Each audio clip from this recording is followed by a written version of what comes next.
Neste vídeo, o avivamento no país de Gales e um pouco da história de seu precursor, Evan Roberts.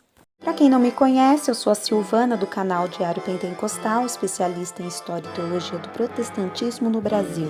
Se você ainda não é inscrito, se inscreve no canal, deixe seu curtir e compartilhe com seus amigos para que mais gente conheça o canal.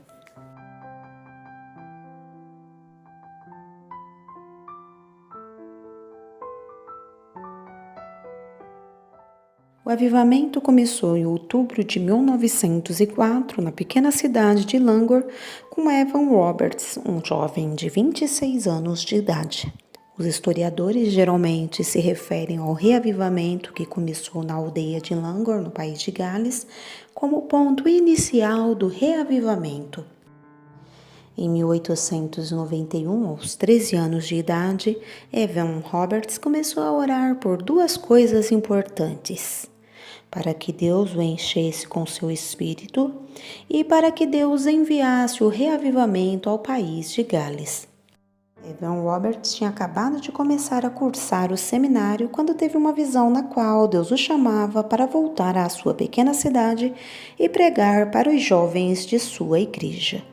Num domingo, 30 de outubro de 1904, durante o culto, Roberts teve uma visão dos seus amigos de infância e entendia que Deus estava falando para ele voltar para casa e evangelizá-los. No dia seguinte, Evan Roberts reuniu os jovens da igreja e começou a passar a sua visão para o avivamento.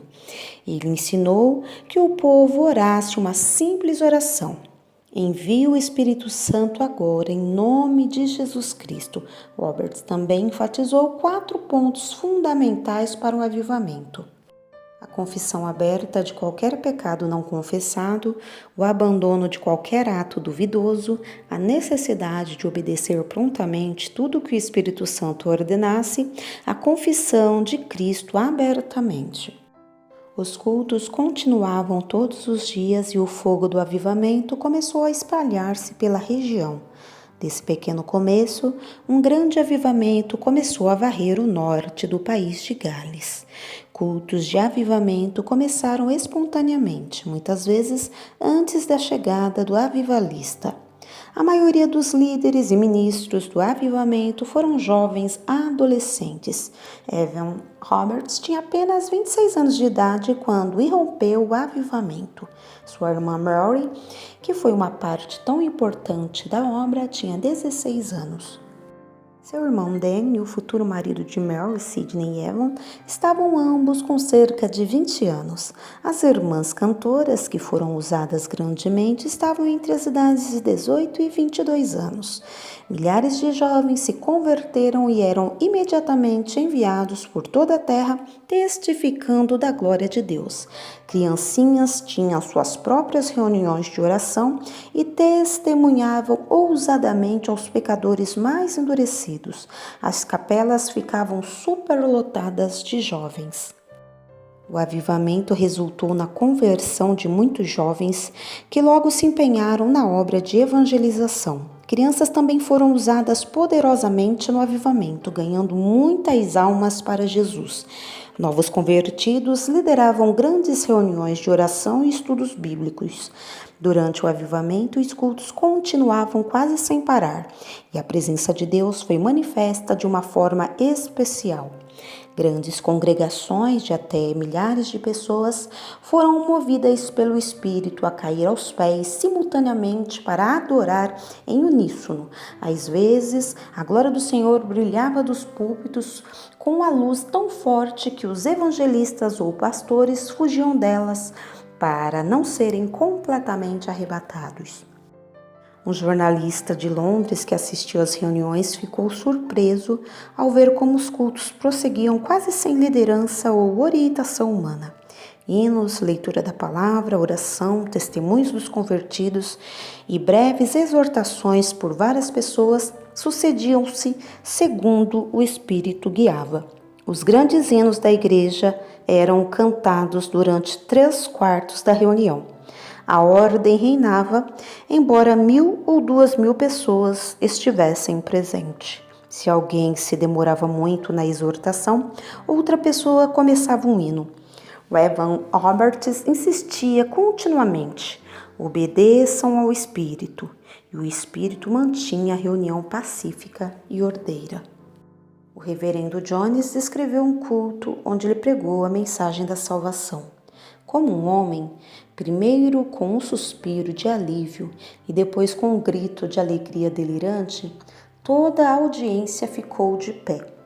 Todo o recinto, naquele momento, parecia terrível com a glória de Deus.